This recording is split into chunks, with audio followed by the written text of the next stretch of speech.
በስመ አብ ወወልድ ወመንፈስ ቅዱስ አሐዱ አምላክ አሜን። እንደምን አደራችሁ? እንደምን ሰነበታችሁ? ምህረቱ ብዙ የሚሆን በቸርነቱ ይህን ጊዜ የሰጠን እግዚአብሔር ስሙ የተመሰገነ ይሁን። በእግዚአብሔር ቸርነት የትምህርታችን ርዕስ ሽማግሌን አክብር የሚል ነው። እግዚአብሔርን አጋዥ መንፈስ ቅዱስን ገላጭ አድርገን የሶስተኛውን ቀን ትምህርት እንጀምራለን። ኦሪት ዘሌዋውያን ምዕራፍ 19 ቁጥር 32 ላይ ያለውን በጸሎት መንፈስ ሆነን እናነባለን።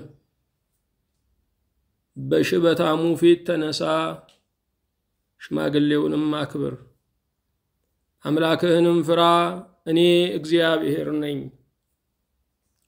ሁሉን የያዘ ሁሉን የምትገዛ የጌታችን የመድኃኒታችን የኢየሱስ ክርስቶስ አባት እግዚአብሔር ሆይ እናመሰግንሃለን። ለሚጠሩ ሁሉ የምትመልስ፣ ለሚፈልጉ ሁሉ የምትገኝ፣ ለናፈቁ ሁሉ የምታረካ፣ አንሳኝ ላሉ ሁሉ ትንሣኤና ሕይወት የምትሆን አምላካችን ሆይ በእውነት እኛ ባሪያዎችህ እናመሰግንሃለን። ገዳይ በበዛበት ዓለም ላይ አንተ አዳኝ ስለሆንከን፣ ሞት በሚያንዣብብበት ቀንና ሌሊት የሕይወት ዋስትና የሰጠህን፣ በመጥፋታችን ሳትታዘብ ከወደቅንበት ስፍራ በሹክሹክታ አነጋግረህ ቀና ያደረግከን፣ ወደ ቤት ወደ ርስታችን የመለስከን ጌታ እናመሰግንሃለን። አምላካችን ሆይ እኛ ስንተኛ አንተ ትነቃለህ፣ እኛ ስንዘናጋ አንተ ትተጋለህ። ተወዳጅ ሆይ ለመንገዳችን ብርሃን ለእንቅልፋችን ትራስ ሆነህናልና እናመሰግንሃለን። በቸርነትህ በምህረትህ ታላቅነት ክርስቲያን እንድንሆን አንዱን አምላክ አንተን እንድናመልክ ዘመንም ዕድልም ስለሰጠህን፣ ስለተወለድንባቸው የክርስቲያን ቤተሰቦች፣ ስለኖርንበት የክርስቲያን ሀገር ምስጋና እናቀርብልሃለን። ቅዱስ ሆይ ይሞታሉ ስንባል በሕይወት ስለኖረን፣ ይጠፋሉ ስንባል ስለተገኘን፣ ይስታሉ ስንባል በዓለቱ ላይ ጸንተን ስለቆምን፣ ዛሬም ራሳችንን በቤትህ ያገኘነው በቸርነትህ ነውና ጌታ ሆይ ተመስገን። ሞትም አይሰለጥንብህ፣ ክፋትም ደግሞ ከአደባባይህ የማይገኝ፣ ለቃልህ እብለት የሌለህ፣ ፍርድህ ይግባኝ የማይሰጥበት፣ የዘመናት ዳኛ፣ የመበለቲቱ ፈራጅ፣ የብቸኛው ወገን አንተ ነህና በእውነት እናመሰግንሃለን። በዙሪያችን ከከበቡን ዘመድ አዝማዶች ይልቅ በውስጣችን ያለው አንተ ወዳጃችን ነህና የልብ አውቃው መድኃኔ ዓለም ሆይ እናመሰግንሃለን። እንደ ቸርነትህ የመኸር ፍሬ ስለሆንክልን፣ እምንዘራውም የምናጭደውም በአንተ ስለሆነ፣ እምንሰራውም የሚከፈለንም በአንተው ስለሆነ፣ ስለ ጤናችን፣ ስለ ጉልበታችን፣ ለሥራም ስለተጋንበት ነገር ሁሉ ምስጋናው ክብሩ ለአንተ ይገባሃል። አምላካችን ሆይ ብዙ ዘመን ራሳችንን ይቅር ለማለት ታገልን፣ ሰዎችን ይቅር ለማለት ተፈተንን፣ ሰዎችም እኛን ይቅር ለማለት ዳገት ሆነባቸው። አንተ ግን በቅጽበት ትምራለህ፣ ይቅርም ትላለህ። መሐሪ አምላክ ሆይ የዚህ ዓለም ዘመን እየቀጠለ ያለው በቸርነትህ ነው። ሲነጋ የምንቀበለው ውድ ስጦታ አለ፣ እርሱም ምህረትህ ነው። ጌታ ሆይ ስለ ምህረትህ እናመሰግንሃለን።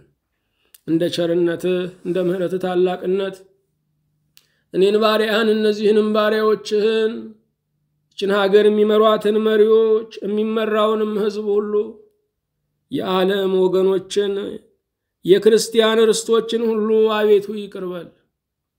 በበደልንህ ባሳዘንህ ነገር ሁሉ ስርየት አድርግልን። ቃልህ ለኛ ነበር የሚበጀን ብንታዘዝ ጥቅሙም ልምላሜውም ደስታው ሰላሙ እንቅልፉ እረፍቱም ለኛው ነበር አቤቱ ሆይ ራሳችንን በረጅም ጦር የምንወጋ ምስኪኖች ለራሳችን የምናውቅ የሚመስለን ነገር ግን ራሳችንን እንደ ጠላት የምንበቀል ብኩኖች ነንና አቤቱ ይቅር በለን በመድር ላይ የሰለጠነውን ክፋት የሰለጠነውን መቅሰፍት እየተቃረበ ያለውንም ደግሞ ክፋት ስንመለከት ይሁሉ የበደላችን የኃጢያታችን ስፍር ውጤት ነውና አቤቱ ይቅር በለን መሐሪ ሆይ እንድትምረን ይቅር ባይ ሆይ ይቅር እንድትለን አቤቱ እንማጸናለን አንተ ቀንህ የማይመሽ እግዚአብሔር ሆይ ይቅር በለን አንተ ፍቅርህ የማያረጅ እግዚአብሔር ሆይ ይቅር በለን አንተ መልካም አባት እግዚአብሔር ሆይ ይቅር በለን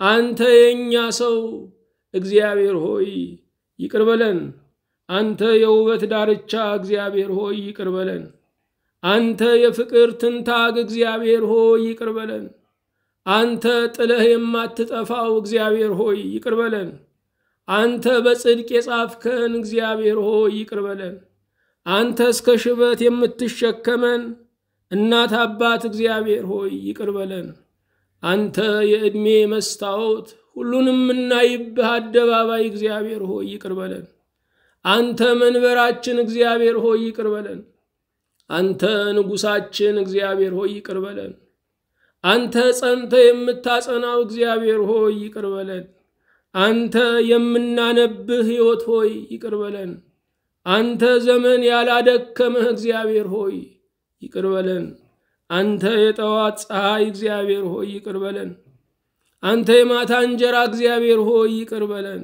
አንተ ጧሪ ልጅ እግዚአብሔር ሆይ ይቅር በለን አንተ መከታ ጋሻ ወንድም እግዚአብሔር ሆይ ይቅር በለን አንተ አስተማሪ ረቡኒ እግዚአብሔር ሆይ ይቅር በለን አንተ አጣቢ ከኃጢአት የምታነጻው የስርየት አምላክ ካህኑም ሊቀ ካህኑም ኢየሱስ ክርስቶስ ሆይ ይቅር በለን አንተ የዘመን ጌጥ እግዚአብሔር ሆይ ይቅር በለን አንተ ስንነቀፍ ያባበልከን ስንጣል ያነሳህን ስንረሳ ያስታወስከን ዘመድ ሲሸጠን የገዛህን የያዝነው ሲበተን ያገኘንህ እግዚአብሔር ይቅር በለን የተወደድከ አምላክ እግዚአብሔር ሆይ እንደ ቸርነት በምድሪቱ ላይ ያሉ ሕፃናት እንዲባረኩ በጥበብ በቅዱስ ፍርሃት እንዲያድጉ እንጸልያለን ወጣቶች ወደ ማስተዋል ወደ ዕውቀት እንዲመለሱ ዲያብሎሳዊ ከሆነ ሽንገላ ሰይጣናዊ ከሆነ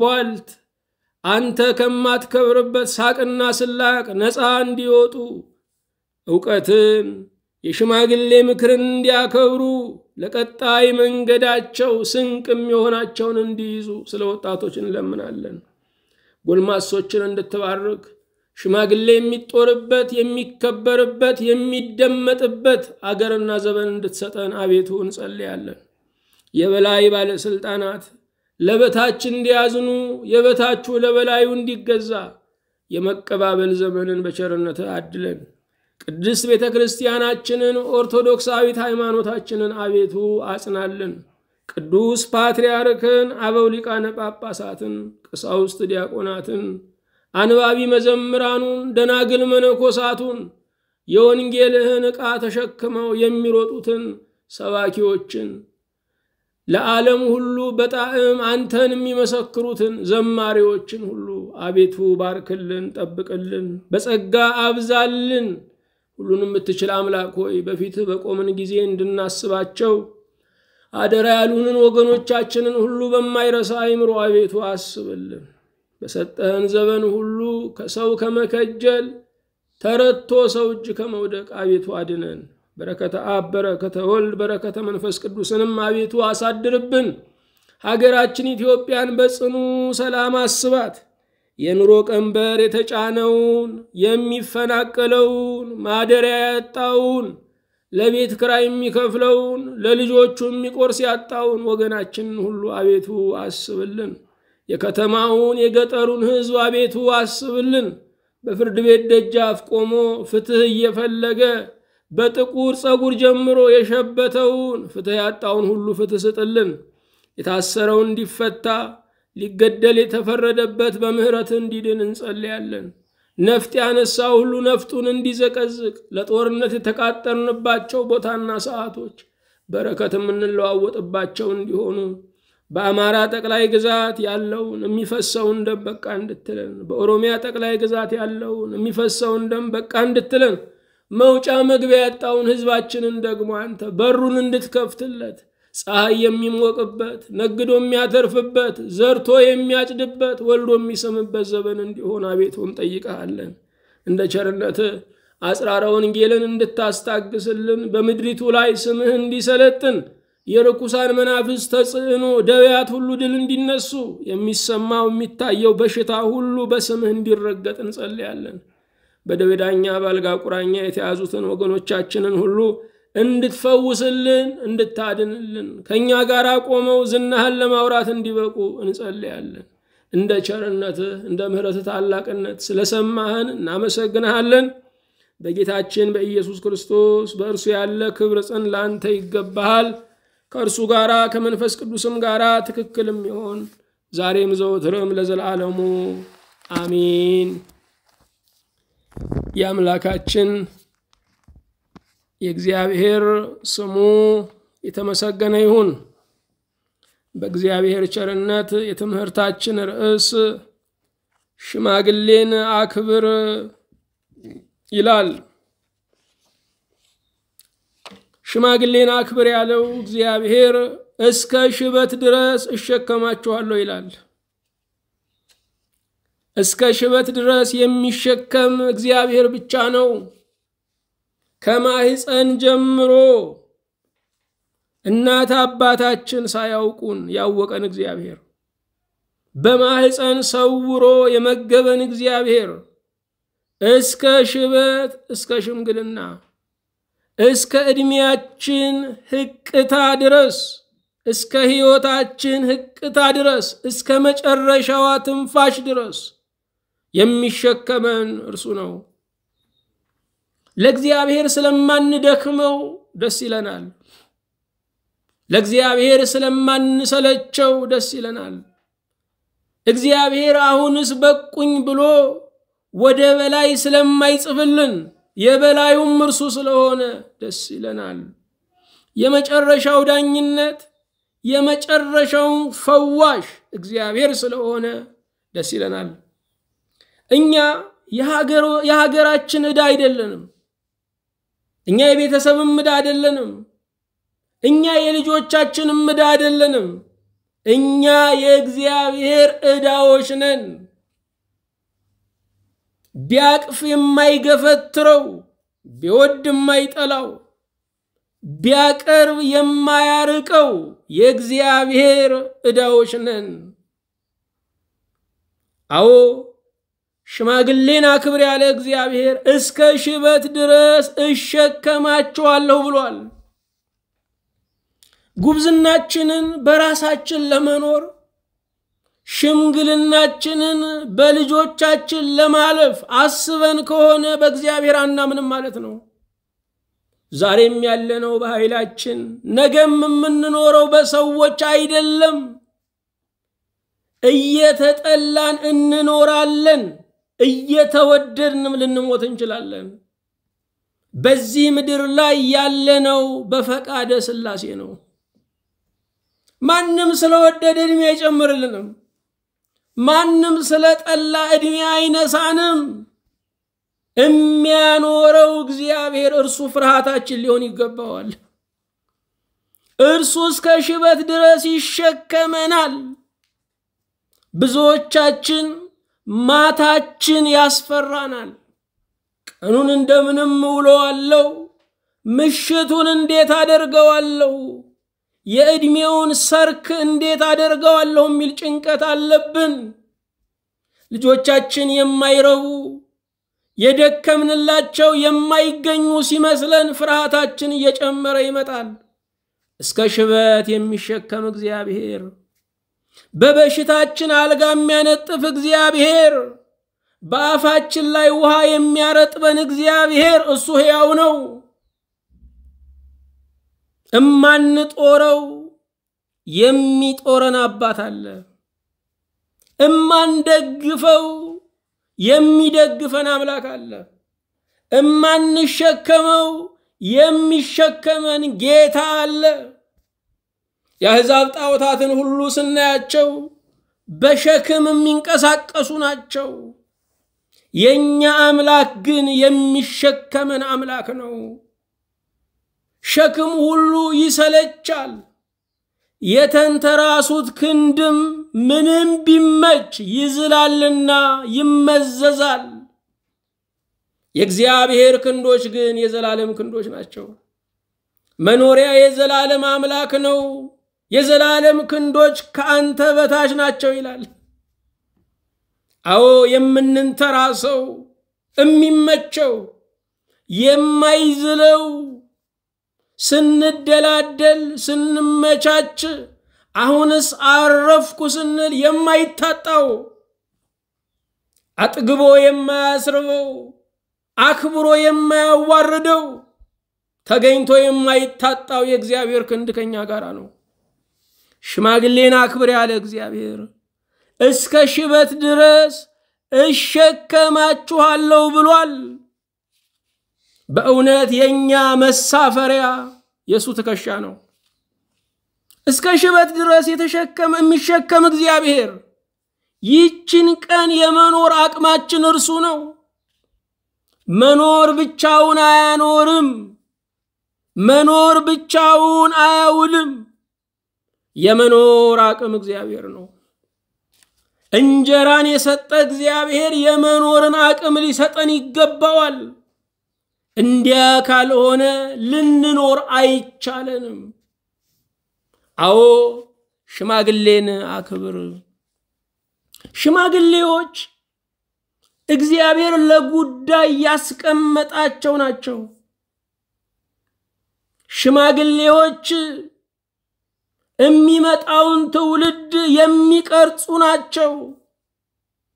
ሽማግሌዎች አፈ ንጉስ አፈ ክርስቶስ ናቸው። የነደደውን የሚያጠፉ እነሱ ናቸው። የተራራቀውን የሚያቀራርቡ እነሱ ናቸው።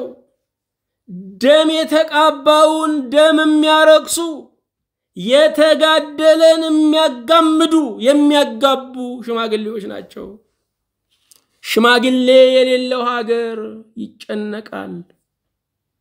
ሽማግሌ የማይመራት ቤተክርስቲያን ትጨነቃለች። ሽማግሌ የሌለበት ትዳር ሁሉ ጊዜ ነውጥ ነው። በሶስት ሽማግሌ ያልጠፋ እሳት የ3000 ዓመት ጦርነት ይወልዳል። ሽማግሌ የሺህ ዘመን እሳትን የሚያበርድ ነው። ሰማይ ተቀደደ ቢሉት ሽማግሌ ይሰፋዋል ይባላል። ሰማይ ሩቅ ነው። ሰማይ ተቀዶም መርፌና ክር የሚያያይዙት ሆኖ አይደለም። ለሽማግሌ ሩቁ ቅርብ ነው። የማይቻለው ይቻለዋል ማለት ነው። በጉልበቱ አይደለም። ሽማግሌ ጉልበት አጥቶ በሶስት እግር በመርኮዝ የሚሄድ ነው። በእውቀቱ በማስታወሱ ሽማግሌ የሚዘነጋው ብዙ ነው። የሽማግሌ ትምክህት እግዚአብሔር ነው። ከሽማግሌ ጋራ የገዛ ጉልበቱም የለም። ከሽማግሌ ጋራ የገዛ መስሪያ ቤቱም የለም። ጡረታ አውጥቶታል። ከሽማግሌ ጋራ የሚፈለግበት መልኩም የለም። ሁሉ ተፍቶታል። ከሽማግሌ ጋር እግዚአብሔር አለ። እግዚአብሔር በሙሉነት ያለው ከማን ጋር ነው? ከሽማግሌዎች ጋር ነው። እግዚአብሔር ሕፃናትን ይጠብቃል ይላል መጽሐፉ። ሕፃናት የሚረግጡትን የማያዩ የማያስተውሉ ናቸው። እግዚአብሔር ግን ይጠብቃቸዋል። እግዚአብሔር ሽምግልናን በዘይት ያለመልማል ይላል። በሽምግልና ቆዳችን ይደርቃል፣ ይሸበሸባል፣ ውበታችን ሁሉ ልጨልም ይላል። እግዚአብሔር ሽምግልናን በዘይቱ ያለመልማል። እግዚአብሔር ለሽምግልና ደስታን ይሰጣል። በሽማግሌ የታረቀ ሰው ህርቁ ውላለው። ሽማግሌ የገባበት ነገር ዋስትና አለው። በሽማግሌ የታረቀ በፀሐይ የደረቀ ይባላል። አዎ በሶስት ሽማግሌ ያላለቀ ነገር 3 ሻለቃ ጦር ይጠራል ይባላል። ዛሬ በነደደው ስፍራ ሁሉ ሽማግሌ ቢገባበት፣ ሁሉ ወንድነቱን ባይለካካበት ያጣነውን አናጣም ነበር። ያጣነውን ህይወት፣ ያጣናቸውን ወጣቶች፣ ያጣነውን ንብረት አንከስርም ነበር። ሽማግሌ ከክስረት ያድናል። ሽማግሌ ትውልድን በአጭር ከማስቀረት ያድናል። ሽማግሌ ሽበቱ ክብር ነው። ሽበቱ ውበት ነው። ሽበቱ የታሪክ መዝገብ ነው። ሽበቱ ለወጣቶች ተስፋ ነው። እኖራለሁ የሚያሰኝ ነው። ዛሬ ያ ሁሉ የሽምግልና ክብራችን ወድቋል። እምናልፍበትን ውስብስብ ስናየው ሽማግሌ እንደሌለብን የሚያመለክት ነው። እምናልፍበትን ውድቀት ስናየው የሽማግሌ እጆች እንዳልተዘረጉ እየገባን ነው። ሀገራችን የሽማግሌ ሀገር ነበረች። ሽምግልና ተልኳል ሲባል ወጣቶች እንደሚዳሩ፣ ሰርጉ እንደሚቀጥል ምልክት ነው። ሽምግልና ተልኳል ሲባል ሊጋደሉ የሚፈላለጉ ሰዎች ቀጥሎ እንደሚፋቀሩ ዋስትና ነበረ። ዛሬ ግን ሽማግሌ በመድሪቱ ጠፍቷል። የሽምግልና የምክክር ተቋማትን እያቋቋምን ነው። ልብ አድርጉ። ሽምግልና አገልግሎት እንጂ ተቋም አይደለም። ከህይወትነቱ አውጥተን ቢሮ ውስጥ ስንከተው፣ በአዋጅ ስንደግፈው ውስብስብ እየሆነ ነው የሚመጣው። እንኳን ስራውን ሊሰራ ኦዲቱና ሪፖርቱ እያደከመው፣ ዋናውን ሳይነካው፣ አስኳሉን ሳይበላው ያልቃል። በከተማው ብንወጣ፣ በህዝብ ትራንስፖርት ላይ ብንመለከት ስለ መመካከር፣ ስለ ሽምግልና ብዙ የተጻፉ ጥቅሶችን እናያለን። እኔም ሞተው ዛሬ ማታ ገብስ የሚደርሰው ለፍልሰታ ይባላል። እነኚህ የሚያሸማግሉን መቼ ነው የሚመጡት? ይሄ ሁሉ ወጣት ከረገፈ በኋላ፣ ይሄን ሁሉ ትውልድ ካጣን በኋላ፣ ሆድና ጀርባ መሆን ከተጠናከረ በኋላ፣ ጥላቻችን ድንጋይ ከሆነ በኋላ፣ አንጀቴ ተቆርጦ ከሆዴ ከወጣ እንግዲህ ሐኪሙ ምን ሊቀጥል መጣ ይባላል። ምን ሊቀጥሉ ነው የሚመጡት? ሽምግልና ህይወት ነው፣ ተቋም አይደለም። ዛሬ በመላው ዓለም ላይ ሽምግልና ወድቋል። ዓለምን የሚመሩ የጉርምስና ልብ ያላቸው ናቸው። የሽማግሌነት ልብን የከሰሩ ናቸው። ወጣት እንኳን ሀገርን ሲመራ አካሉ የወጣት ልቡ የሽማግሌ ካልሆነ ሀገር ይጎዳል። ሽምግልና በመላው ዓለም እየወደቀ ነው ያለው። በመካከለኛው ምስራቅ፣ በአፍሪካ፣ በሩቅ ምስራቅ ሽምግልና የቅርብ ትዝታ ያለው ነው። አሁንም ጭል የሚል ነው። ዛሬ ግን ሽምግልና ቢሮ ገብቷል። ሽማግሌ ይመክራል። ዛሬ የሚመክሩ ሽማግሌዎች በሰለጠነው ሀገር ስለሌሉ ምክር የሚፈልግ ሰው ሳንቲም እየሰጠ ነው የሚመከረው። በነፃ ያላከበርነውን ነገር በገንዘብም እያገኘ ነው አይደለም። ሽምግልና ቢሮ ገብቷል።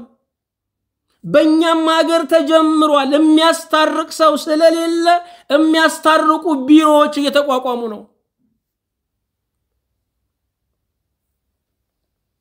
ባልና ሚስቶች የጠባቸውን መንስኤ የረብሻቸውን አይነት ያስታውቃሉ።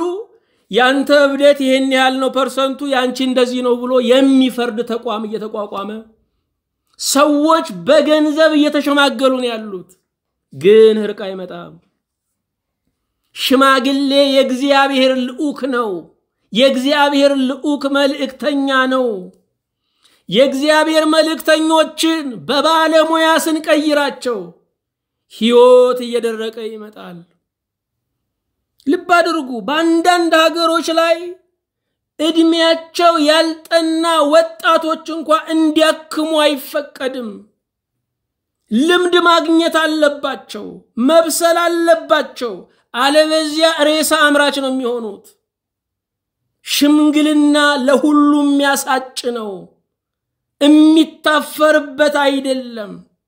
በእግዚአብሔር መንግስትም በበሰለው ዓለምም የመፈለግ አንዱ መስፈርት ነው። አወርቅ ቢሮ ገብቷል። አገናኞች ቢሮ ገብተዋል። ድሮ ሽማግሌዎች አንዱን ካንዱ ያዳድሩት ያገናኙት ነበረ። ዛሬ አገናኝ ቢሮዎች ተከፍተዋል። ወጣቶቹ ፎቶ እየሰጡ እየተወራወሩ ይገናኛሉ። ፎቶውና ሕያውነቱ የተለያየ ይሆንባቸዋል። ሽማግሌ በነፃ የሰራውን ነገር ዛሬ በገንዘብ ማግኘት አልቻልንም። አደራዳሪዎች ዛሬ በዓለም ላይ ያሉ፣ አሸማጋዮች ግን የሉም። አደራዳሪዎች ዓላማቸው ፍቅርን ማስቀጠል አይደለም፣ ጥቅምን ማስቀጠል ነው።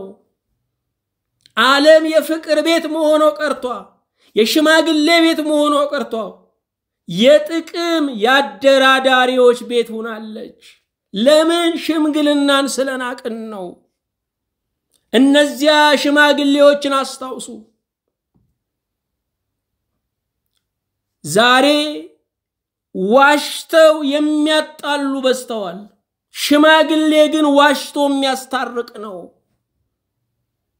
ለህርቅ የሚዋሹት ውሸት ከእውነት የሚቆጠር ነው። ዓላማው አንድ ማድረግ ነው። አዎ ዓለም ከአሸማጋዮች ወደ አደራዳሪዎች ገብታለች። አደራዳሪዎች በዓለም ላይ ሰላም ማምጣት አይችሉም። አደራዳሪዎች በራሳቸው ተከፋይ ናቸው። ጠብ ካለቀ ኢኮኖሚያቸው የሚያዘቀዝቅ አገሮች አሉ። ስለ ባህር ላይ ወንበዴዎች ብዙ እንሰማለን። የታገቱ ሰዎችን ብዙ እንሰማለን። የታገቱ መርከቦች አጋቾቹ ይሄን ያህል ሚሊዮን ብር አምጡ ይላሉ።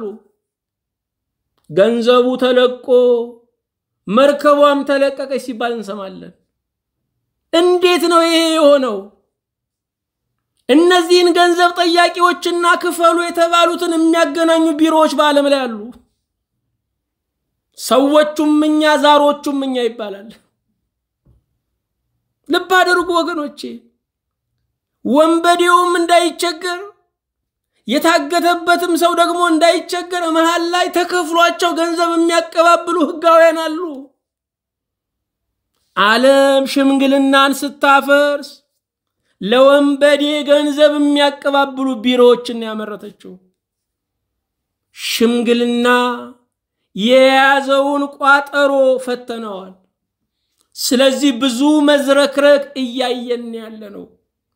ለእውነት የሽማግሌ ተግባር ብቻ አይደለም፣ ራሱን ሽምግልናን ለማየት አልታደልንም። ሀገራችን ኢትዮጵያ ላለፉት 50 ዓመታት ሽማግሌን የማምከን ስራን የሰራችው። ያለ ልኳ የተሰፋላት የዘመናዊው ትምህርት ቀሚስ እየጠለፈ እየጣላት ነው ያለው። ባህሏን ያላገናዘበ ጥንታዊ ዕውቀቷን ያላገናዘበ ፈሪሃ እግዚአብሔርን ያላገናዘበ የትምህርት ሥርዓታችን ሽማግሌን የሚያዋርድ ነው የሆነው። ስለዚህም ያልተማሩት የጠበቁትን ሀገር የተማሩት ልጆች አፈረሱት። ሽምግልና ክቡር ነው፣ ክቡር ነው። ሽምግልና በመጽሐፍ ቅዱስ ምን ይመስላል? ወደዛ እንገባለን።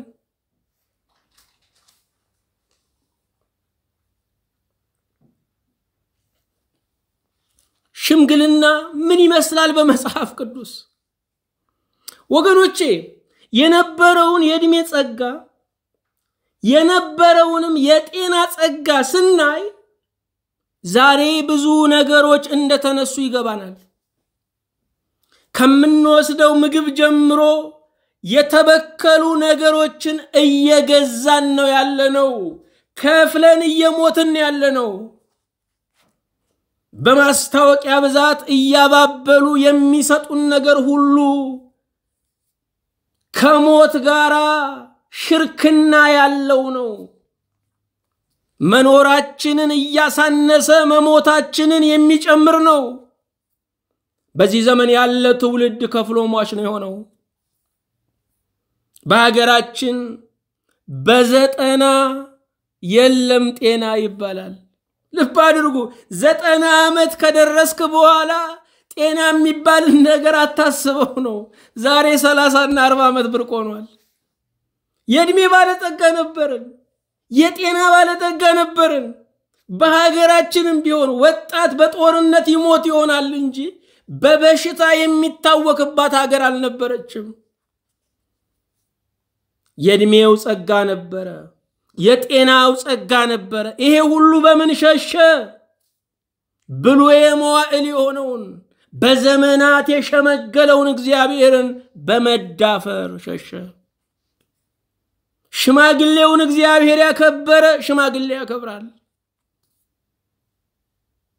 ሽማግሌ በመጽሐፍ ቅዱስ አነጋገር የእግዚአብሔርን ቃል የሚነግረን መንገደ ሰማይን የሚያሳየን አገልጋይም ሽማግሌ ነው። ዛሬ ባንድ ጥቅስ ያበዱ ወጣቶች አንድ ጥቅስ አናታቸው ላይ ወጥቶ አወቅን የሚሉ ወጣቶች መጽሐፍ ቅዱስን ለአይምሮ ጡንቻ የሚያነቡ ወጣቶች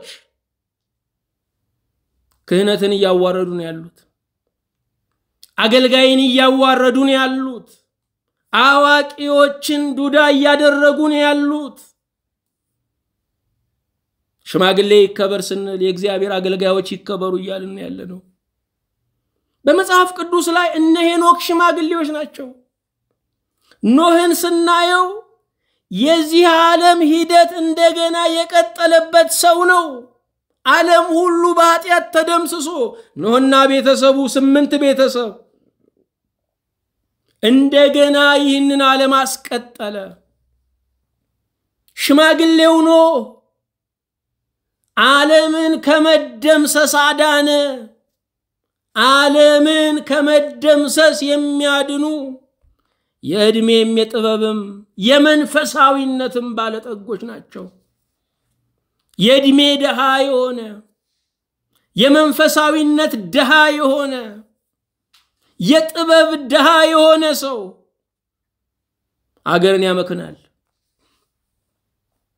ትውልድን ይቀጫል። ኖህ ሽማግሌው መልከጼዴቅን እናውቃለን። ካህኑ መልከጼዴቅ ሽማግሌ ነበረ። የኢየሩሳሌም ንጉስ ነበረ፣ ካህንም ነበረ። ክህነቱ ለወልደ እግዚአብሔር ለኢየሱስ ክርስቶስ ክህነት ምሳሌ ነበረ። እንደ መልከጼዴቅ አንተ የዘላለም ካህን ተብሎ ተነግሯል። ፓትርያርክ የሚል ቃል እናውቃለን። ፓትርያርክ ማለት ምን ማለት ነው? በመጽሐፍ ቅዱስ ላይ ፓትርያርኮች ተብሎ የሚጠሩ አብርሃም፣ ይስሐቅ፣ ያዕቆብን የመሳሰሉ ታላላቅ አባቶች ናቸው። ፓትርያርክ ማለት ርዕሰ አበው የአባቶች አለቃ ማለት ነው። ዛሬ ቅዱስ ፓትርያርኩን ፓትርያርክ ብለን ስንጠራ የአባቶች አለቃ የሊቃነ ጳጳሳት መሪ ማለታችን ነው። ፓትርያርክ ሽማግሌ አባት የአባቶች አለቃ ማለት ነው። የአብርሃም የቤቱ ባለሟል ሽማግሌ ነበረ። አብርሃም ልጅ ያልወለድኩ እንደሆነ ንብረቴን የሚወርሰው እሱ ነው ይል ነበረ። ዛሬ በቤታችን ውስጥ እንኳን ሽማግሌዎች የቤት ረዳት ከሆኑ ዕቃ አይባክንም፣ ንብረት አይባክንም። ሽማግሌ ለምን ይላል? ይቆረቆራል። ከየት ይመጣል ይላል? ላደራ ይበቃል። ይስሐቅን የዳረው ሚስት ያጨለት የአብርሃም ባለሟል ሽማግሌው ኤሌዘር ነው። የሙሴ ረዳቶች 70 ሽማግሌዎች ነበሩ። በዘጸአት 24 ላይ እንደምናነበው 70 ሽማግሌዎች ሙሴን ይረዱት ነበረ። የእስራኤልን የመጀመሪያውን መስፍን ሙሴን 70 ሽማግሌዎች ያግዙት ነበረ። ዛሬም በቤተ መንግስት ሊገኙ የሚገባቸው በቁርስም በምሳም በራትም ለንጉሱ ዕውቀትን ጥበብን ማስተማር ያለባቸው ሽማግሌዎች ናቸው። በነገስታት ዙሪያ ወጣቶች ከታዩ አደጋ ነው። በነገስታት ዙሪያ ወታደር ነው መገኘት ያለበት። ለምክር ግን ሽማግሌ ነው መጠራት ያለበት። አዎ ሙሴ በሕያው እግዚአብሔርና በ70 መማክርት በ70 ሽማግሌዎች ተደግፎ የቆመ ውጤታማ መሪ ነበረ። ዛሬ የመሪነት ትምህርቶች ሲሰጡ መነሻው ሙሴ ነው። ሙሴ ግን ከበላዩ እግዚአብሔር ነበረው። የበላይ ነው ሙሴ፣ የበላይ ነበረው።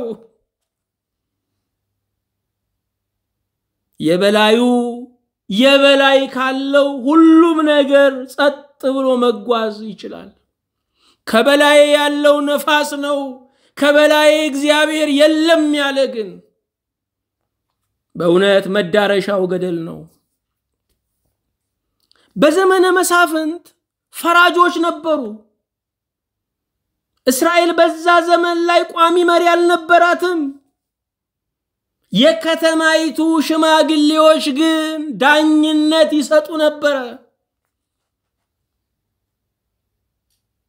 አዎ ፓርላማው ሲበተን ንጉስ በሀገር ሲታጣ ሽማግሌዎች ሀገርን ያስቀጥላሉ። ሽማግሌዎች መንግስትን ያማክራሉ። በሮብዓም ዘመን አስታውሱ፣ የሰሎሞን ልጅ ሮብዓም በነገሰ ጊዜ ኢዮርብዓም የተባለ ሰው በሰሎሞን ዘመን ተሰዶ በግብጽ ይኖር ነበር። አሁን የሰሎሞን መሞት ሲሰማ መጣ። 10ን ነገድ ይዞ ወደ ሮብዓም መጣ። አባት ቀንበር አክብዶብናል አቅልልልን አለ። ሮብዓምም ልምከር አለ። ከወጣት ጋራ ቢመክር ወጣቶቹ ዛሬ ፊት ከሰጠው ህዝቡ ነገ አናት ላይ ይወጣል እምትላቸው ታናሿ ጣቴ ከአባቴ ወገብ ትወፍራለች። አባቴ በጅራፍ ገርፏችሁ እንደሆነ እኔ በጊንጥ ገርፋቸዋለሁ ብለ መልስላቸው አሉት። ከዛ በፊት ግን ሽማግሌዎች ምን መክረውታል? ዛሬ ህዝቡን እሺ ብትለው እሺ ይሆንልሃል፣ በትህትና ቃል ብትመልስለት እድሜ ልኩን ይገዛልሃል አሉት። ሮብዓም የሽማግሌዎቹ ምክር መሸነፍ መሰለው። ልብ አድርጉ ወገኖቼ፣ ማሸነፍ ከፈለጋችሁ ተሸነፉ፣ መሸነፍ ከፈለጋችሁ አሸንፉ። ሽማግሌዎቹ ይህንን የመከሩት ተሸነፍና አሸንፍ አሉት። ወጣቶቹ ደግሞ አሸንፍና ተሸነፍ ብለው መከሩት። ለጊዜው ለጎረምሳ ልብ የሚቀርበው የወጣቶቹ ምክር ነበር። ይህንን መልስ ለሕዝቡ ሰጠ። እንደውም ቀንበርን አጸናባቸዋለሁ አለ። ሕዝቡ የጠየቀው ትክክለኛ ጥያቄ ነው። ግብር ጸናብን አቅልልልን፣ ኑሮ ከበደን አቅልልልን አሉ። ምክንያቱም አባቱ ሰለሞን 1000 ሚስቶች አግብቶ ነበር። እነኛ 1000 ሚስቶች የዓለም ነገስታት ልጆች ልዕልቶች ናቸው። የ10 ሴት እንኳን የቅባት ወጪ ሀገር ያናጋል። የ1000 ሴት የቅባት ወጪ እስራኤልን አናጋ። ዛሬ ዓለም እኮ እየተናጋ ያለው በቅባት ወጪ ሊሆን ይችላል። ይሄንን አቅልልልን አሉት። ሊመልስላቸው በገራምነት ሊሸኛቸው አልፈቀደም። በዚህ ምክንያት የእስራኤል መንግስት ለሁለት ተከፈለ። 10 ነገድ ከሮብዓም ተለይቶ ሰሜናዊ መንግስት አቋቋመ። 2 ነገድ በደቡብ ቀረ። ሽማግሌዎች መንግስትን ያማክራሉ። ሽማግሌዎች መንግስትን ሲያማክሩ ሀገር በአንድነት ይጸናል። ምክንያቱም ሀገር ወይም ምክር የምንለው ነገር ታሪክን፣ የህዝብን ባህል፣ የቆየውን ልማድ፣ ጠባይን ማወቅ አለበት። የሰማርያ ጥፋት የምንለው ምንድነው? ከክርስቶስ ልደት በፊት በ722 ዓመት ሰማርያ በአሦራውያን ጠፍታለች። ሰማርያ በአሦራውያን ጠፋች የሚባለው ሀገሩ አልተደመሰሰም፣ ህዝቡም ከሀገሩ አልተነቀለም። እነኚህ አሦራውያን መጡ። ያደረጉት ነገር የሀገሩን ባህልና ቋንቋ የሚያውቁ ታሪክ የሚያውቁ ሽማግሌዎችን በሙሉ ለቅመው ወደ አሦር ወሰዳቸው። የአሦር ባለጌዎችን አምጥተው በሰማርያ ሰፈሩ። የህዝብ ቅይጥ ህዝብ ሆነ። ዘሩ ተቀየጠ፣ ሃይማኖቱ ተቀየጠ፣ ባህሉ ተቀየጠ። ታሪክ የሚነግር ማጣት መቅሰፍት ነው። ትላንትን የሚያሳይ ማጣት መቅሰፍት ነው። የአሦር ጥፋት ሽማግሌን ማጥፋት ነው። ዛሬም እንደ አሦራውያን ታሪክን የሚነግሩ፣ ባህልን የሚያሳውቁ፣ ትውልድን የሚኮተኩቱ ሽማግሌዎችን የሚያጠፉ መሪዎች በዓለም ላይ ተከስተው ሊሆን ይችላል። እምታዩት በመካከለኛ ምስራቅ፣ በአፍሪካ፣ በኢትዮጵያ ያሉ ብዙ ውድመቶች ጥንታዊ ታሪኮችን ለማጥፋት የሚደረግ የአሦራውያን አካሄድ ነው። ታሪክ ያለው አልተወደደም። ሃይማኖት ያለው አልተወደደም። ዛሬ በዓለም ላይ ኦርቶዶክሳዊነትን ለማጥፋት በትልቅ አጀንዳ ነው እንቅስቃሴ ያለው። የአሜሪካ ሴኔት አባላት በአደባባይ የሚናገሩት ነው። ኦርቶዶክስን ከምድር ላይ ማጥፋት አለብን። እንደ ራሽያ ያሉ አጥባቂ ሀገሮችን፣ ባህል ወዳድ ሀገሮችን የምታመርት ኦርቶዶክስ ናት፣ መጥፋት አለባት ብለው በአዋጅ እየተናገሩ ነው። አላፈሩትም።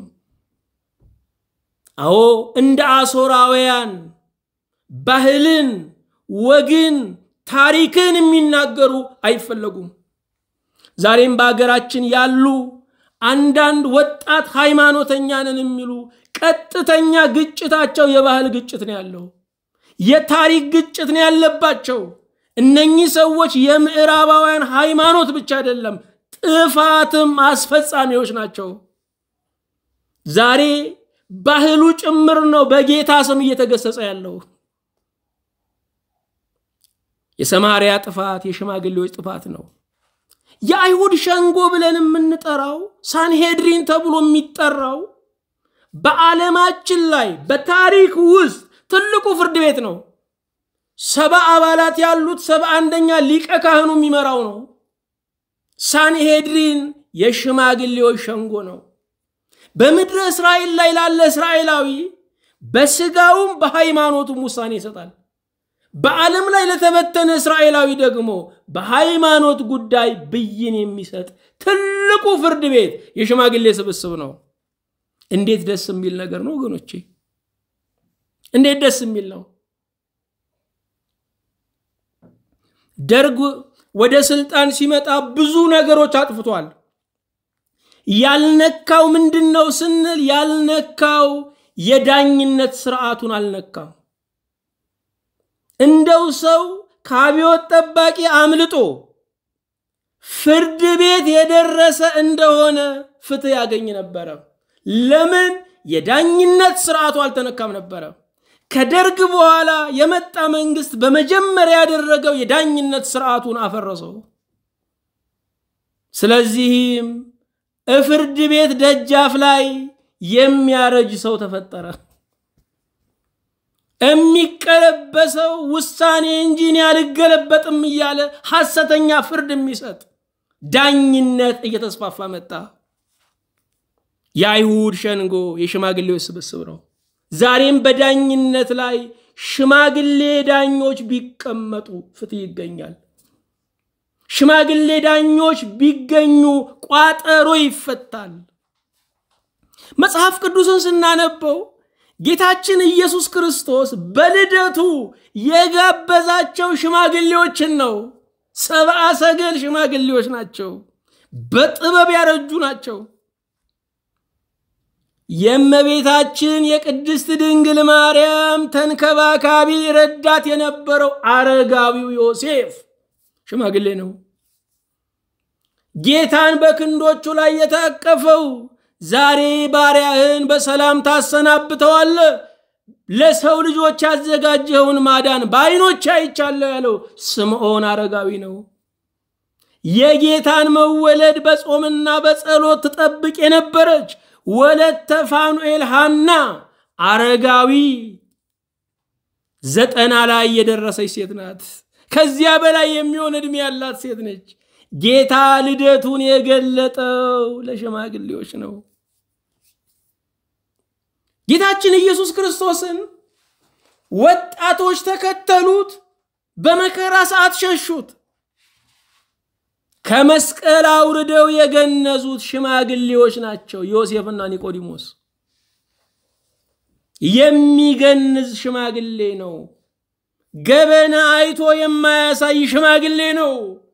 በእውነት ሽማግሌ በእድሜ ብቻ የሚገኝ አይደለም። ሽምግልና በጥበብ በማንበብም ጭምር የሚዋብ ነው። ጌታ ለግንዘቱ ዮሴፍንና ኒቆዲሞስን መረጠ።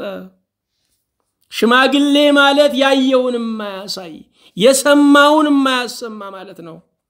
የሐዋርያት ሥራ ምዕራፍ 6 ቁጥር 1ን ስናይ የመበለቶችን ላመባል ትልቅ ጭቅጭቅ በመጀመሪያይቱ ቤተክርስቲያን አስነሳ። መበለቶች ሽማግሌዎች ላተባሉ በቤተክርስቲያን ቅዱስ እስጢፋኖስን እናቀዋለን ሁላችን ሰማይቱን። ቅዱስ እስጢፋኖስ የተመረጠበት አንዱ ምክንያት የነኚህ ያረጋውያን ችላ መባል ሐዋርያትን አሳስቧቸው ነው። እኛ ሁሉን ልንከውን አንችልም። የሽማግሌዎችን ነገር የሚያሳልጡ ወጣቶችን እንምረጥ ሲባል መጀመሪያ እስጢፋኖስ ተመረጠ። ቀጥሎ ደግሞ ኢትዮጵያዊውን ጃንደረባ ያጠመቀው ወንጌላዊ ፊልጶስ ተመረጠ። አዎ እነኚህ መበለቶች ላመባላቸው የቤተ ክርስቲያን ርዕስ የሐዋርያት ሸክም ነበረ። ዛሬም አረጋውያንን እምትንከባከብ ቤተ ክርስቲያን ታስፈልገናለች። ቤተ ክርስቲያን ለማኞች እንዲለምኑ ፈቃድ የምትሰጥ ብቻ አይደለችም፣ እምትረዳም መሆን አለባት። ወደ እግዚአብሔር ርስት የሚገባው አስራት በኩራት በሶስት ይከፈላል ሲሰራጭ። አንደኛ ለእግዚአብሔር ሥራ፣ ሁለተኛ ለአገልጋዮች ደሞዝ፣ ሶስተኛ ለድሆች የሚሰጥ ነው።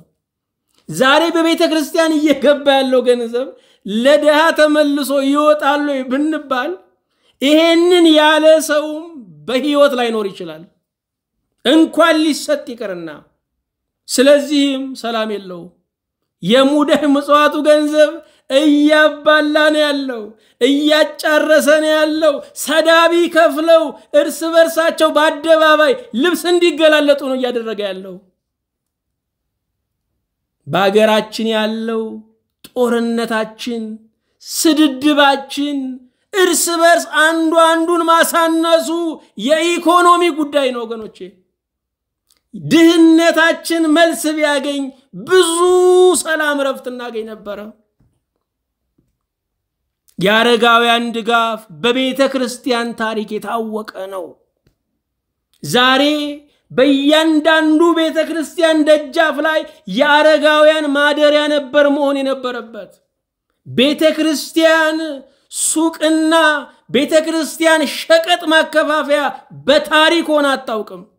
በአውሮፓም ሂዱ፣ በሰሜን አሜሪካም ሂዱ፣ በተለያዩ ሀገራት ላይ የሚሸቅጡ በቤተ ክርስቲያን የሉ።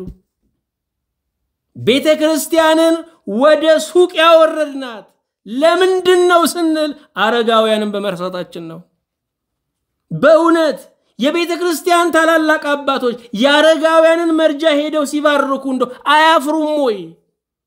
የአረጋውያን መርጃ ማቋቋም ነበረባቸው። እኛ ልናደርግ የሚገባውን ምእመን ሲያደርገው እንዴት ነው እንቅልፍ ማናጣው? ቤተ ክርስቲያን የአረጋውያን ድጋፍ ያስፈልጋታል። ለዛሬው ትምህርት አንደኛ ሳሙኤል ምዕራፍ 2 ቁጥር 31ን በመጥቀስ እንፈጽማለን። ለካህኑ ለኤሊ ከእግዚአብሔር ይልቅ ልጆቹን ላከበረው ለኤሊ ልጆቼ ከሚከፉ ያውም ደግሞ በዱላም እኮ አይደለም በምክር ከሚከፉብኝ እግዚአብሔር ይከፋ ብሎ የጨከነ ካህን ነበረ። እግዚአብሔርን ስለናቀ ተናቀ፣ አሟሟቱም አጉል ሆነ። ለምክር የሰሰተላቸው ልጆቹን ከሞት አላተረፋቸው። ዛሬ ለምክር የተሽቆጠቆጥንላቸው ልጆቻችንን ከሞት ማዳን አልቻልንም። ለመምከር የሰሰትናቸው ልጆቻችንን ከሞት ማትረፍ አልቻልንም። ዛሬ በየቤቱ ልጅ አይደለም፣ በየቤቱ ብትሄዱ ልጅ ጳጳስ ነው፣ ዝም በሉ ነው፣ እንዳይሰማ ነው የሚባለው። እንዴት በገዛ ቤታችሁ ስደተኛ ትሆናላችሁ? እንዴት ተገልብጣችሁ ትመራላችሁ? ልጅ ነው፣ ኮንትራቱን ሲጨርስ የሚወጣ ነው። ይሄ ቤት የባል ነው፣ ይሄ ቤት የሚስት ነው፣ የእናት የአባት ቤት ነው። ሕጉን እስካከበረ ይኖራል፣ ካላከበረ ይወጣል። ወላጆች ስልጣናችሁን ስለሰጣችሁ ዛሬ ራስና እግር ቦታ ተለዋውጧል። ራስ ተዘግዝቆ መሬት ላይ ቆሟል፣ እግር ላይ እየተውለበለበን ያለው። በልጆች የሚመሩ ስንት ትዳሮች አሉ።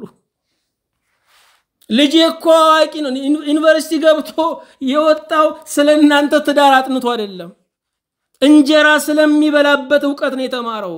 ቤታችሁን እናንተ መምራት አለባችሁ። አባወራው የቤቱን መሪ ለልጁ መስጠት የለበትም፣ እማወራውም እንደዚያው። ታዲያ ካህኑ ኤሊ እግዚአብሔርን በዚህ ያሳዘነ። ልጆቹን ቢመክር የሚቀየሙት መሰለው። ዛሬ ልጆቻችን እንዳይቀየሙ ለምክር ሰሰትንላቸው፣ ከበሽታ ግን አልተረፉም፣ ከሞት አልተረፉም። አንቀባረርናቸው፣ ሁሉን አሟላንላቸው። የሚኖሩት ነገር ሲያጡ ሞትን እየተመኙ ያሉት። የራሳቸውን ኑሮ እንዳይኖሩ አደረግናቸው። ለኛ ማን ያሟላልን? ለልጅ የሚሰጠው ዕውቀት ነው። ከዚያ ባሻገር በራሱ ጥሮ መቆም አለበት። ሽባ ትውልድ መፍጠር የለብንም። ይቺን ዓለም የትግል ዓለም ታግሎ የሚያሸንፍ ትውልድ መፍጠር አለብን። እግዚአብሔር ለካህኑ ለኤሊ እንዲህ አለው። አንደኛ ሳሙኤል 2:31 ላይ እነሆ ለቤት ሽማግሌ እንዳይገኝ ክንድህም የአባትህን ቤት ክንድ የምሰብርበት ዘመን ይመጣል አለው። በቤት ሽማግሌ አይገኝም አለው። ትልቅ እርግማን ነበር ለካ ይሄ። ዛሬ በቤታችን ሽማግሌ አልተገኘም ወይ? አማችሽ ከመጡ ስንት ጊዜያቸው ነው? የገዛ አማቿን ለሳምንት ለ5 ቀን አልቀበልም የምትል ሚስት እኔ ብዙ ጊዜ ሽምግልና ገብቻለሁ። የዛሬ ወጣቶች የዛሬ ባለትዳሮች እንዲህ አይነት ደፋሮች ናቸው። ልጅየውን አንቀው እናትየውን የሚጠሉ እናቷን አባቷን አልይ የሚል ብዙ አባወራ ሸምግለን እናውቃለን። እንዴት እናት ትጠላለች? እንዴት አባት ይጠላል? አዎ ይናገራሉ፣ አዎ አያልፉም። ለምን መሰላችሁ? ራሳቸውን ሆነው ነው የሚኖሩት። የኛን ዲፕሎማሲ አልተለማመዱም። የኛን ሽንገላ አልተለማመዱም። ሽማግሌ በቤትህ አይገኝም አለው። ዛሬ በቤተ ክርስቲያን ሽማግሌ እየተገኘ ነው ወይ? እንደው ክህነቱስ እየተሰጠ ያለው ለሽማግሌ ነው ወይ? ለሽማግሌ ነው ወይ? ክህነቱስ መስፈርት አለው ወይ? የእድሜ መስፈርት አለው ወይ? መኪና እያቆምን ነው እየነሰነስን ያለ ነው። አንድ ሊቀ ጳጳስ ሲናገሩ ሰምቻለሁ። እኔ በየሳሎኑ ሾም ያላውቅም ብለዋል። በየሳሎኑስ እየተሾመ ነው ወይ? ሽማግሌ በቤተ ክርስቲያን እንዳይርቅ፣ በሰፈሩ ሽማግሌ እንዳይጠፋ፣ በሀገር ሽማግሌ እንዳይጠፋ መጸለይ አለብን። ወጣት ራሱን ችሎ ነው የሚኖረው። ሽማግሌ ለብዙዎች ነው የሚኖረው። ለልጅ ልጁ ጥላ ነው። ሽማግሌው የሞተ እንደሆነ 40ውንም አያዳርሱትም። የሚሰበሰቡበትን ቤት ይሸጡታል። የሚገናኙበትን መገናኛውን ያፈርሱታል። አንድ ሽማግሌ ያቆየውን ቤት 10 ልጅ 15 የልጅ ልጅ አላቆይ ብሎታል። ከዚህ በላይ እርግማን አለ ወይ? ታሪክ ከማጥፋት በላይ እርግማን አለ ወይ? ይሄ እያደገ እኮ ነው በትልቁ ሀገር እየጠፋ ያለው። የአባቶቻችሁ የእናታችሁ ቤት ክፍት መሆን አለበት። ስማቸው መጠራት አለበት። እንግዳው መጥቶ ማረፍ አለበት። እነሱን ያገኘ ያህል ስሜት የሚሰማው ወዳጅ መፈጠር አለበት። ከቤት ሽማግሌ አይገኝም ማለት ትልቅ ርግማን ነው። በቤታችሁ ሽማግሌ ከተገኘ ትልቅ በረከት ነው። ልዑል እግዚአብሔር ዘመናችሁን ይባርክ። ሽማግሌዎችን በዘይቱ ያለምልምልን። ወጣቶችን ለሽምግልና የሚበቁ ያድርግልን። እንቀጥላለን። ክብሩ ለአምላካችን ለእግዚአብሔር፣ በረከቱ ለኛና ለሕዝባችን ይሁን። ቅዱስ ጌታ እናመሰግናለን። አንተ የበረከታችን ምንጭ ሆይ ከፍ ከፍ እናደርግሃለን። የድህነታችን ወዳጅ፣ የምስኪንነታችን አፍቃሪ፣ በእጦታችን ሁሉ በፈረደብን ሰዓት ያልፈረድክብን እግዚአብሔር ምስጋና እናቀርብልሃለን። ስለ ቸርነት በምድሪቱ ላይ ጌታ ሆይ እየከሰመ ያለውን ሽበት፣ እየጠፋ ያለውን ሽምግልና አቤቱ እንድትመልሰው እንጸልያለን። የሽማግሌ ምክር በምድሪቱ በቤተ ክርስቲያን እንዲሰማ፣ በትዳሩ እንዲሰማ፣ በመንደሩ በቤተ ዘመዱ እንዲሰማ፣ ተዉ እኛ ሽማግሌዎች ነን እኛን አድምጡ የሚሉ ስልጣን ያላቸው አረጋውያን እንዲበዙ እንጸልያለን። የተወደድክ ጌታ እግዚአብሔር ሆይ ስለ ቸርነት የተበጠበጠውን እንድታሰክነው፣ የተበላሸውን እንድታስተካክለው ደጅ እንጠናሃለን። ወጣቶቹን፣ ሕፃናትን፣ ጎልማሶችን፣ ሽማግሌዎችን አቤቱ ባርክ። የሚመሩ መሪዎችን ሁሉ፣ የቤተ ክርስቲያን አባቶችን የቃልህን ሸክም የወንጌልህን የጦር ዕቃ ተሸክመው የሚፋጠኑትን ሁሉ አቤቱ ባርክልን። እንደ ቸርነትህ በጦርነት ያሉትን ሕዝቦቻችንን ሁሉ ከጦርነት ነፃ እንድታወጣልን፣ የሰላም ዘመን የሰላም አየር እንድንተነፍስ እንድትረዳን እንማጸናሃለን። ስለ ቸርነትህ ስለ ምሕረትህ ታላቅነት ጌታ ሆይ በጦርነት እየታወኩ ያሉትን ሕዝቦችን እንድታስብ በዚህች ቀን ጌታ ሆይ በሶሪያ ያለውን መመሰቃቀል ሁሉ አንተ በበጎ እንድትለውጠው፣ በዚያ ያሉት ክርስቲያኖች አሁንም እጅህን እንድትዘረጋላቸው፣ በዛ ላሉት የሰው ልጆች መዳን እንዲሆን እንጸልያለን። በፍልስጤም፣ በእስራኤል፣ በሊባኖስ፣ በኢራቅ፣ በዩክሬን፣ በራሻ፣ በየመን፣ በሊቢያ፣ በሱዳን ያለውን ሁሉ የሰው ልጆችን መከራ በቃ እንድትልልን አቤቱ እንማጸናለን። ሰላማዊ ዘመን ዘዝልን። ይህንን የቃልህን ገበታ እስከ መጨረሻይቱ ሕቅታችን እስከ ዕድሜያችን መጨረሻ ድረስ አቤቱ አጽናልን። የቃልህን ገበታ አቤቱ አታርቅብን። ቃልህን የሚናገሩ የሚመክሩ የሚሸመግሉ የሚያጽናኑ አባቶችን አገልጋዮችን አቤቱ አታሳጣን። በጌታችን በኢየሱስ ክርስቶስ በእርሱ ያለ ክብር ጽን ላንተ ይገባሃል። ከእርሱ ጋራ ከመንፈስ ቅዱስም ጋራ ትክክል የሚሆን ዛሬም ዘወትርም ለዘላለሙ አሜን።